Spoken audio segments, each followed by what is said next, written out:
బయటికి రాగానే ఇంట్లో అడుగు పెట్టగానే క్లియర్గా అప్పుడు ఆ నీడ మా మదర్ ఆకారంలో కనబడింది. అయితే జనరల్గా ఆత్మని దెయ్యమంటారా, దెయ్యాన్ని ఆత్మ అంటారా నాకు తెలియదు. కానీ మా మదరు క్లియర్గా కనబడింది. ఉదయం 9:30 గంటలకండి.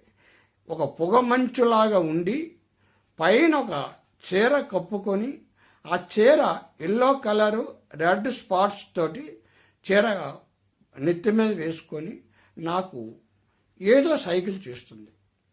అయితే నాకు అప్పుడు భయం అనిపించేలా మా మదరు ఫేస్ నాకు కనబడింది. కానీ అమ్మ ఎందుకు వచ్చావు, ఏమిటి అని నేను అడిగా. మా పిల్లల్ని, మా కోడల్ని, ఇటు భార్యని పిలిచి మీకేమైనా కనబడుతుందా అని అడిగా. వీడియో తీయండి అన్నా.